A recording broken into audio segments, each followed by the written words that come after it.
हमारे धार्मिक जनता को लगा कि अरे तो बड़े सीधे साधे हैं, उसके पीछे उन्होंने अपना कुचक्र चलाकर इस्लाम को फैलाने का। मैं तो ऐसा रोंगटे खड़े हो गए और ऐसा लगा कि अब तो हिंदू राष्ट्र की ये जो है नींव डल गई। बांग्लादेश का देख के ऐसा लगता है कि हमारे हिंदुत्व भाई जो है बेटे हैं वो जाग चुके हैं। खुशी का माहौल था और कोई खुशी के आंसू थे।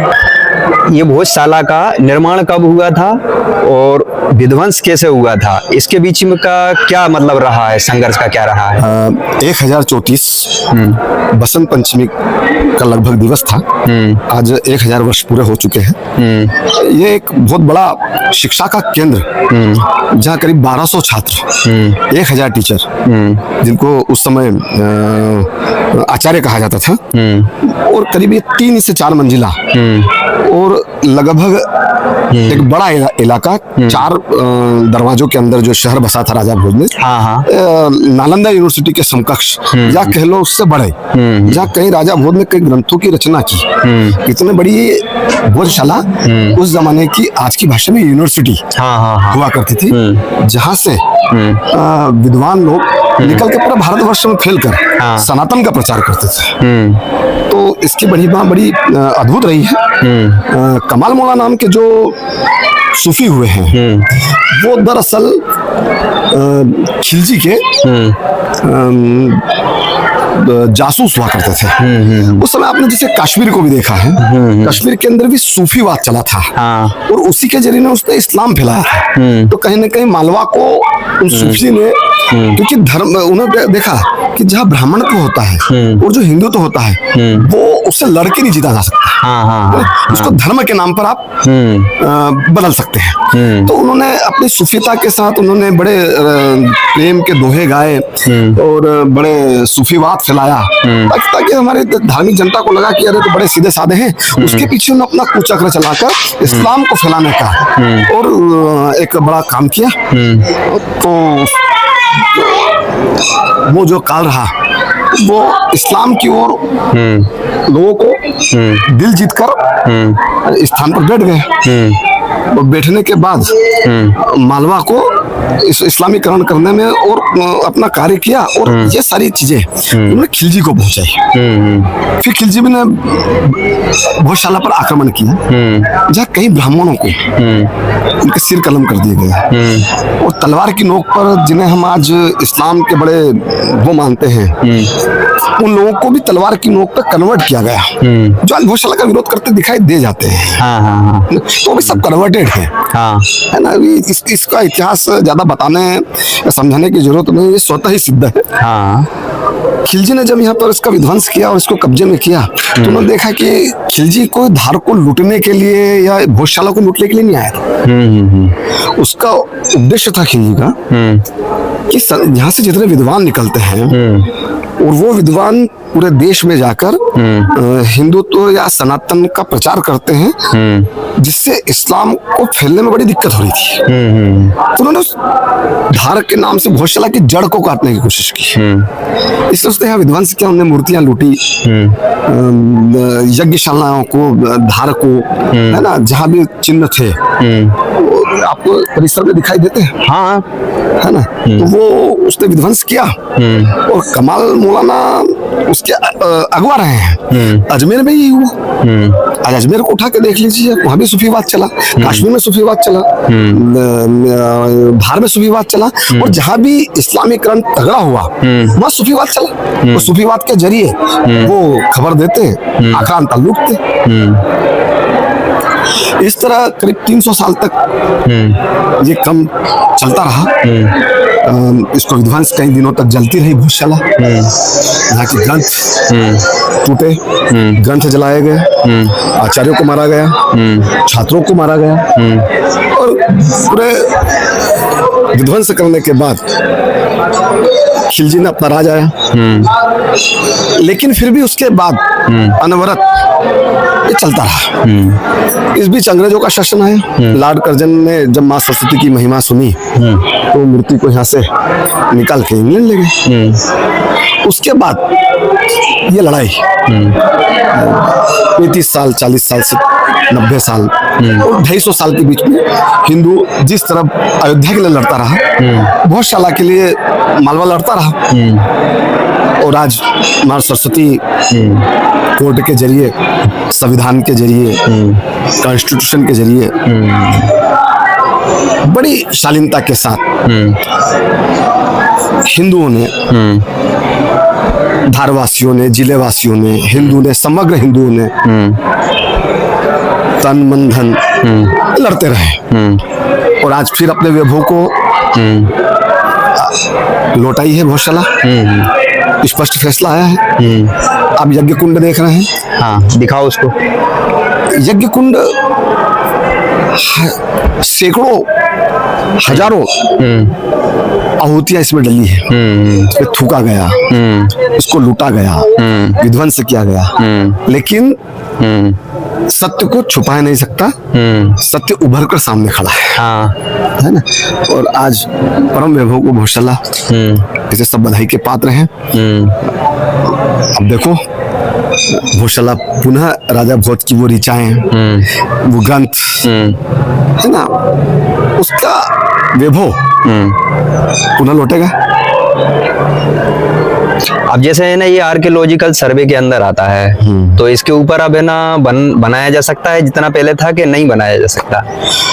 अब इसकी गाइडलाइन, आर्कियोलॉजी सर्वे की गाइडलाइन क्या कहती है, इसका तो विस्तृत अध्ययन करना पड़ेगा। भारत शासन, जी असंभव तो कुछ है नहीं। अगर शिक्षा का पुनः केंद्र स्थापित होता है तो आर्कियोलॉजी के जो लोग हैं, शासन है, भारत सरकार है, वो देखेगी कि हम यहाँ क्या कर सकते हैं। अगर उचित हुआ तो पुनर्निर्माण होगा। कुछ लोग बोल रहे हैं प्लेसेस ऑफ बर्सेप एक्ट है, उस बर्सेप एक्ट के अंतर्गत अगर देखा जाए तो ये फैसला नहीं आना चाहिए। कुछ लोगों का ये बोलना था, आप क्या बोलना चाहेंगे इस पर? एक धड़ा शुरू से संतुष्टिकरण को निर्वाह करता है। लोगों को लगता है कि हम सत्य बोलेंगे और वर्शिप एक्ट का बहाना लेंगे तो शायद हम उनके प्रिय हो जाएंगे, लेकिन ऐसा होता नहीं है। अब देख लो, हजार हजार साल की लड़ाइयां जीत रहे हैं, है ना। जहाँ खुदा, वहां से खुदा हमारा निकला, है ना। तो ये वर्कशिप ये कहाँ था, किसी ने सोचा था?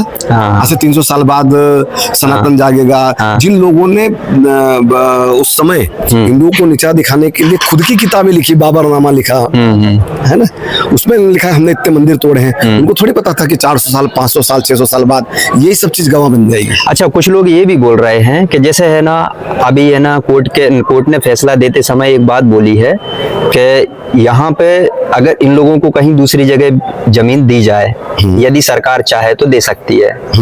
यदि इस तरीके से जमीन दी जाती है तो इसलिए इसको दूसरा पक्ष किस तरीके से लेगा? उनका ईमान, जमीन क्यों दे, किस बात की जमीन?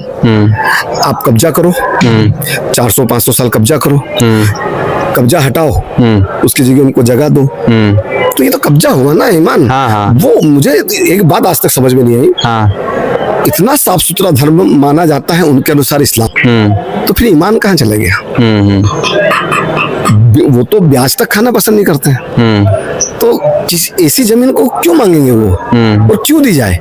उनको तो हर्जाना देना चाहिए कि हमने आपकी जगह पे कब्जा करके इस मंदिर को अपवित्र किया है, नमाज पढ़ी हमने, थूका, तो उसकी सजा मिलना चाहिए। जमीन किस बात की? अब इसमें सवाल एक और पैदा होता है कि यदि मान के चलो जमीन दे दी जाती है और फिर उसके बाद है ना 100 साल बाद, 500 साल बाद, 1000 साल बाद ये बोला जाएगा कि ये जो जमीन है ना हमको बदले में दी है ताकि है ना वो जगह हम छोड़ दें।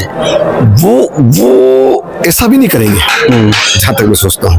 रहमत मस्जिद दी, उदाहरण है धार में, इस भोजशाला के कारण ही अन्य नमाज पढ़ने के लिए रहमत मस्जिद दी। क्या भोजशाला छोड़ दी? अच्छा, सीधा तारतम्य है, कब्जा करो, इस्लाम फैलाओ। उनका इसके अलावा कोई थाट ही नहीं है, कोई सोच ही नहीं है। तो वो उनको कितनी ही जमीन दे दो, जमीन कम ही पड़ना है ऐसा, तो वो सोच काम नहीं आएगी। वो जमीन को, वो उनको कितनी ही जमीनें दे दो, कितनी ही मस्जिदें दे दो, कितने ही दरगाहें दे दो, कितने ही मंदिर उनको दे दो, उनका पेट भरने वाला नहीं है। तो सनातन को जागना होगा तो ही अपने मंदिर बच पाएंगे। जी। अन्यथा 4 तो मंदिर मांगे थे हिंदुस्तान में। भारतीय सनातनियों ने, हिंदुओं ने कितने मांगे थे? काशी, गौशाला और 2-3 मंदिर जो काशी, मथुरा और अयोध्या। तो उन्होंने दिया क्या? गौशाला की तो उसमें बात भी नहीं करी थी। बात भी नहीं करी थी उन्होंने दिया क्या? देना तो जानते ही नहीं हूँ। हाँ। जो कब्जाया है हाँ। उस पे अपना अधिकार मांगते हैं। काशी, हाँ। काशी का उदाहरण है आपके साथ। बर्सिप एक्ट है, उसको कुछ लोग है ना भंग करने की भी मांग करते हैं, तो क्या ये आप इसको किस तरीके से देखेंगे? जहाँ तक बड़े मंदिर हैं, मठ हैं, अगर वो स्वतः छोड़ दे तो मैंने जहाँ तक मेरी समझ है, सनातन इतना दयालु है, इतना विशाल और विराट है कि वो किसी के अधिकार और किसी के पूजा ग्रहों को, इबादत गाहों को छीनने में या अधिकार बताने में विश्वास नहीं रखता है। बिल्कुल। जब ये फैसला आया, आपने सुना, तो आपको पहली प्रतिक्रिया आपके मन में क्या आई? पहली प्रतिक्रिया मन में स्वतः ही आ गई कि सनातन संयम के साथ युग युग से खड़ा है, खड़ा रहेगा। ऐसा लग रहा था मानो चारों दिशाओं से देवता वंदन कर रहे और माँ सरस्वती ने अपना खुद का रास्ता बना लिया और एक संदेश दिया कि सनातन ही ऐसा धर्म है जो कभी मिट नहीं सकता, चाहे कितने खम्बे नोच लो जी, सनातन मिट नहीं सकता। तो ऐसा आपको लगा कि यहाँ छेड़छाड़ हुई है? छेड़छाड़ तो अंधा भी बता देगा कि यहाँ छेड़छाड़ हुई है, है ना? और जिन्होंने छेड़छाड़ की है वो भी जानते हैं कि हमने इसको तोड़ा है, हमने इसको काटा है, हमने इसको खंडित किया है, हमने इसको विध्वंस किया है, और शायद हमसे अच्छे, हिंदुओं से अच्छा, सनातनियों से ज्यादा अच्छा उनको ज्ञान है कि ये मंदिर है जिन्होंने तोड़ा है। तो वो तो कोई संशय है नहीं। अच्छा। दुख इस बात का है कि जो हमारे थे वो भी तो तलवार की नोक पे चले गए, और आज उनका ही ब्लड, उनका ही खून अपने आप को मानने से इनकार करता है। तो इसमें तो कोई संशय नहीं। माँ वाग्देवी को आना था, आ गई, और ये सनातन का संयम है। इसमें है ना कितने परिसर में कितनी जगह का है ना सर्वे हुआ था? मुझे कंफर्म तो नहीं है, लेकिन भोजशाला परिसर लगभग 2 एकड़ के आसपास है ना, इसे तो ऐसा कहा जाता है। उसका संपूर्ण फैसला है कि वो हिंदू पक्ष को सौंप दी जाए। फैसला ऐसा आया है, फैसला ऐसा स्पष्ट है। फैसले में कहीं किंतु परंतु अंडरलाइन नहीं है, स्पष्ट है। भोजशाला का एरिया संस्कृत विद्वानों का संस्कृत विद्यालय रहा है। माँ वाग्देवी उनकी कुल देवी रही है। माँ वाग्देवी की एक यहाँ बड़ी मूर्ति थी जो लंदन में विराजमान है। तो पूरे परिसर का फैसला है जी, उसमें कोई संशय नहीं जी। आपका नाम क्या है? मैं पंडित सुनील उपाध्याय जी, धार। जब ये फैसला आपने सुना था तो आपको कैसा महसूस हुआ था? अरे सर, हमें तो ऐसा रोंगटे खड़े हो गए और ऐसा लगा कि अब तो हिंदू राष्ट्र की ये जो है नींव डल गई। बंगाल से शुरुआत हुई, अभी तात्कालिक शुरुआत बन गई बंगाल से। बंगाल में जितने मंदिर थे मुस्लिमों ने ताले लगा के रखे थे, और 2 दिन के अंदर सारे मंदिर खुल गए। और बंगाल की एक विशेषता रही है कि वहाँ बीजेपी का झंडा लेके कोई नहीं घूम रहा है, भगवा लेके घूम रहा है। मतलब बंगाल की जीत बीजेपी की जीत नहीं है, हिंदुत्व की जीत है। तो वो हमारे लिए बहुत अच्छा संकेत है। मतलब पार्टीबाजी से हिंदू ऊपर उठा, कल को बीजेपी नहीं भी रहेगी, हिंदुत्व तो रहेगा ना। और वही झंडा जो है ये यहाँ तक आया है और पूरे इंडिया फहराएगा। ये अयोध्या के बाद ये फैसला है हकीकत में। अयोध्या में फैसला यही आया था, उनसे कहा था इनको जमीन दे दो कहीं भी। यहाँ का फैसला भी यही आया है कि इनको कहीं जमीन दे दो। आपका नाम क्या है? कन्हैया लाल पटेल। आपको कैसा लगा था मैम जब यहाँ का फैसला आपने सुना तो? बहुत अच्छा लगा, बहुत अच्छा। ये हमारी सनातन धर्म की बहुत बड़ी जीत है। ऐसे लगा कि अब हिंदुत्व जागेगा, जो अब की नई जो टीम है वो जागेगी अब, और जाग चुकी है जी। बांग्लादेश का देख के ऐसा लगता है कि हमारे हिंदुत्व भाई जो है, बेटे हैं, वो जाग चुके हैं। अब हमारा कोई बाल भी बांका नहीं कर सकता। तो ये क्या है ना, बांग्लादेश का है ना जो हुआ वहाँ, वो देख के है ना ऐसा मतलब हुआ लग रहा आपको? हाँ, ऐसा लगता है। है। अच्छा ऐसा लगता है कि अब हमारा कोई बाल भी बांका नहीं कर सकता, अब हमारी जीत ही जीत रहेगी। अच्छा जी, आपका नाम क्या है? गीता पटेल। सर ये शुक्रवार को फैसला आया और आज हमारे पोते पोती को लेके हम गुजरात से कार चलाते हुए सीधे यहाँ आ गए जी जी जी कि जल्दी से जल्दी भोजशाला पहुंचना है, हाँ। वहाँ जाकर देखना है हमारी जीत कैसी रही जी जी और इनमें संस्कार डालने हैं। जो कभी जीवन में मैं खुश नहीं हुआ था, बहुत अच्छा लगा और बहुत खुश हुआ, क्योंकि सभी हिंदू समाज के लिए आज माँ बाग देवी के लिए आज यहाँ पूजा अर्चन के लिए दरवाजे हमेशा के लिए खुले हो गए।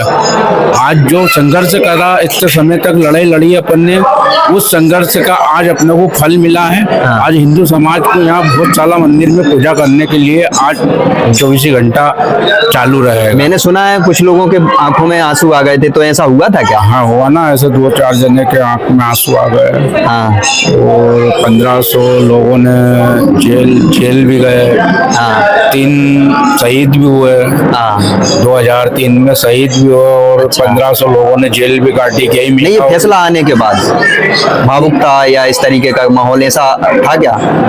उस समय खुशी का माहौल था और खुशी के आंसू थे हाँ और बहुत अच्छा लगा। हाँ। ये फैसला आने पे बहुत अच्छा लगा, पूरी धार जिले के हिंदू समाज के लोगों को बहुत अच्छा लगा। हाँ आज माँ बाग देवी विराजमान हो गई है जी। और मैं तो कहता हूँ कि पूरे मध्य प्रदेश के लोगों को यहाँ आके और पूरे भारत के लोगों को आके यहाँ पे दर्शन करना चाहिए और यहाँ बहुत सारा आके थोड़ा देखना चाहिए और दर्शन करना चाहिए पूरे मध्य प्रदेश के लोगों को। जी, आपका नाम क्या है? राजेश जी कलसाड़िया। जब ये फैसला आया था तो पहली प्रतिक्रिया आपकी क्या थी? आपको कैसे भाव आए आपके अंदर?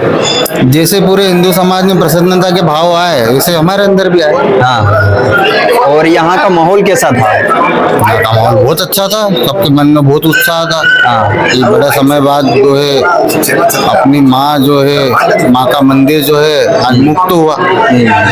जी, आपका नाम क्या है? मेरा नाम